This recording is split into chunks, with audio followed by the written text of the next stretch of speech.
अस्सलाम वालेकुम दोस्तों, बड़ा ही एक अफसोसनाक वाक़या। तुर्की से किश्ती जा रही थी यूनान के लिए। उसमें जो गैर कानूनी तरीके से यूरोप जाने वाले ख्वाहिशमंद अफराद थे वो बैठे हुए थे, ख़वातीन भी थे, बच्चे भी थे और उसमें मर्द हजरात भी थे, नौजवान भी थे।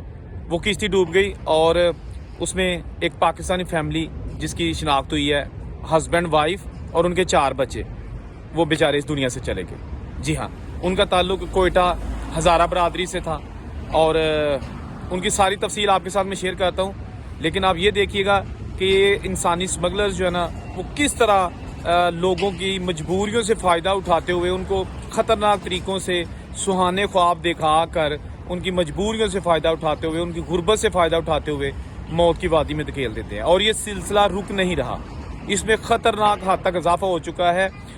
एक रिपोर्ट के मुताबिक सन 2014 से लेकर 2024 तक तकरीबन 63,000 अफराद ऐसे हैं जो या तो मर गए हैं या फिर उनकी जो अभी तक कोई पता नहीं चल सका, गुमशुदा हैं, जो गैर कानूनी तरीके से यूरोप जा रहे थे। उनमें 9,000 ख़वातीन भी शामिल हैं और बच्चे भी शामिल हैं। खैर, आते हैं इस वाक़े की तरफ जो कि एक पाकिस्तानी फैमिली के साथ रूनमा हुआ है। ये बिल्कुल ताज़ा वाक़या है जो 14-15 मार्च को वाक़या रूनमा हुआ। तुर्की से किश्ती यूनान जा रही थी। चले आपके साथ पूरी इसकी तफसील शेयर करते हैं। सैयद अली आगा अपनी अहलिया जिसका नाम तायरा बीबी था और 4 बच्चों के हमरा ये जनाब तुर्की से यूनान के लिए जा रहे थे। तुर्क हकाम के मुताबिक किश्ती में सवार अफराद की दुरुस्त तादाद तो मालूम नहीं हो सकी, लेकिन 13 दिनों की मुसलसल तलाश के बाद अब तक उन्होंने 23 अफराद की लाशें समंदर से निकाल ली हैं। इनमें सैयद अली आगा, इनकी अहलिया 40 साल तायरा बीबी, 4 बच्चे जिनमें 4 साल सुबहान, 12 साल सजाद, 10 साल फातिमा और 5 साल कौसर शामिल हैं। ये जो हलाक होने वाली फैमिली है, इनके रिश्तेदारों ने बताया कि इनकी 15 साल पहले शादी हुई थी और सूबे में जो हालात थे वो टारगेट किलिंग और बदअमनी की जो सूरत हाल थी उससे ये खौफजदा होकर कुछ साल पहले ईरान चले गए थे और ईरान से फिर ये 4 साल पहले तुर्की जा चुके थे। और इनके ऑलरेडी पेरेंट्स जो है ना वो जर्मनी में हैं, कुछ रिश्तेदार भी जर्मनी में हैं, तो उनसे ये राब्ते में थे कि तुर्की से आप लोग भी जर्मनी आ जाओ, यूरोप आ जाओ। तो लिहाजा 3-3.5 साल इन्होंने तुर्की में गुजारने के बाद फैमिली ने ही फैसला किया कि हम डंकी लगाते हैं और सारा ख़ानदान जो है ना तुर्की से यूनान और यूनान से फिर हम इटली और फिर जर्मनी चले जाएंगे ताकि बाकी की ज़िंदगी हम वहाँ पे गुजार देंगे। लेकिन कुदरत को कुछ और मंजूर था। तुर्क हुकाम के मुताबिक उनको एग्जैक्ट नहीं पता कि लोग कितने सवार थे, लेकिन उन्होंने कहा कि किश्ती जब उलट गई, तकरीबन जो तुर्की का साहिल है वहाँ से 12 किलोमीटर आगे गहरे समुद्र में जा चुकी थी। वहाँ तूफ़ान के बायस ये किश्ती जो है ना वो बड़ी लहरों के बायस उलट गई और उसमें से जो है ना वो 2 अफराद वो तैरना जानते थे, वो साहिल पर आए और उन्होंने आके फिर जो पुलिस है या जो कोस्ट गार्ड है उनको बताया कि इस तरह हादसा हो गया और बहुत सारे लोग जो है ना वो डूब गए हैं। तो उसके बाद इमदादी कार्रवाइयाँ और जो डूबने वाले अफराद हैं उनकी तलाश का काम शुरू किया गया। उनमें से जो 23 अफराद हैं निकाले गए हैं और एक ऐसी फैमिली जिसका मैंने अभी आपके साथ जिक्र किया वो पाकिस्तान से ताल्लुक़ रखती है। ठीक है जी। उनके अहले खाना जो घर में कोयटा में मौजूद है उन्होंने कहा कि इन्होंने तुर्की से यूनान जाने के लिए किसी से मशवरा नहीं किया कि हर कोई हमें मना करेगा, क्योंकि कोई भी नहीं चाहता कि आप मौत का सफ़र बच्चों के साथ करें, छोटे बच्चों के साथ करें। और उन्होंने ये किसी को नहीं बताया और ख़ुद ही जो है ये फ़ैसला किया और फिर यूरोप की तरफ निकल पड़े।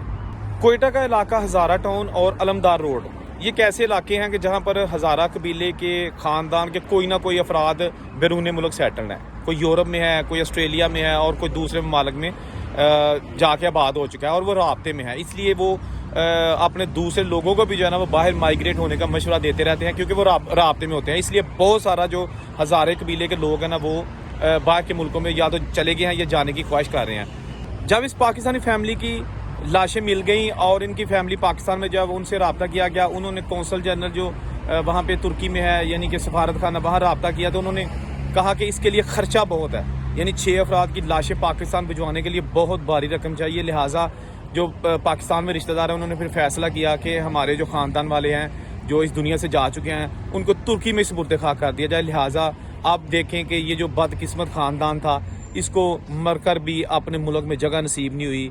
रस्ते में ही यानी कि मंजिल इनकी यूरोप थी और इनका जो आबाई था इलाका वो पाकिस्तान था, कोयटा था, लेकिन इनकी लाशें तुर्की में दफना दी गई हैं। इसी तरह फरवरी 2023 में यानी पिछले साल फरवरी में पाकिस्तान हॉकी टीम की जो वेमेन हॉकी टीम की गोलकीपर थी शाहिदा, वो भी اپنی ایک بچی کو چھوڑ کر کوئٹہ میں اور جا رہی تھی اس کے بہتر مستقبل کے لیے یورپ. اور آپ کو پتہ ہی ہے کہ لیبیا سے جو اٹلی جاتے ہوئے کشتی کا حادثہ ہوا تھا اس میں بہت سارے پاکستانی بھی بیچارے جاں بحق ہو گئے تھے. وہ شاہدہ لڑکی جو ہے نا وہ بھی اسی میں جو ہے نا اپنی زندگی کی بازی ہار گئی تھی.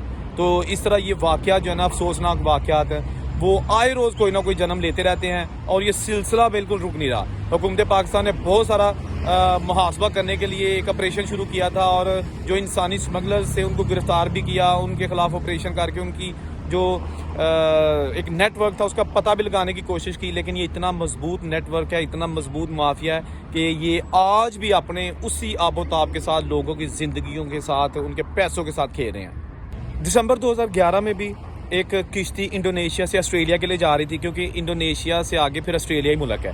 تو اس کشتی میں بھی تقریباً 50 کے قریب ہزارہ برادری کے افراد جو سوار تھے اور وہ سارے ڈوب گئے اور سارے بیچارے دنیا سے چلے گئے. تو یہ جو ابھی ایک ادارہ ہے جو اس طرح کی رپورٹ شائع کرتا ہے, عالمی ادارہ, انہوں نے رپورٹ شائع کی ہے 3 دن پہلے. انہوں نے کہا جی اب تک 63,000 لوگ جو ہے نا وہ یا تو مارے جا چکے ہیں یا پھر وہ لاپتہ ہیں جو غیر قانونی طریقوں سے یورپ جانے کے لیے نکلے تھے لیکن ابھی تک ان کا کوئی پتہ نہیں چل سکا. لہٰذا ان میں 9,000 خواتین اور بچے بھی شامل ہیں.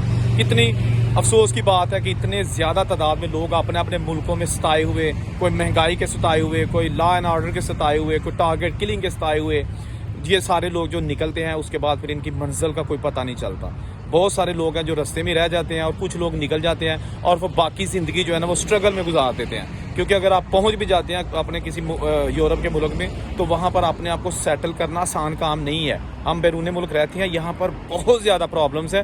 ساری زندگی لوگ محنت کر کے اپنے آپ کو سیٹل کرنے میں گزار دیتے ہیں اور شاید جب وہ سیٹل ہوتے ہیں اس وقت دنیا سے جانے کا ٹائم ہو جاتا ہے. خدا را ایسے رستوں سے اجتناب کریں, لیگل طریقوں سے آئیں, جو بھی قانونی طریقہ کار اس کو فالو کریں اور باقی جو غیر قانونی طریقے ہیں ان سے پرہیز کریں. اپنے اور اپنے خاندان والوں کی زندگی کا خیال کریں. جہاں رہیں خوش رہیں. اورنگزیب کو اجازت دیجیے. اللہ حافظ.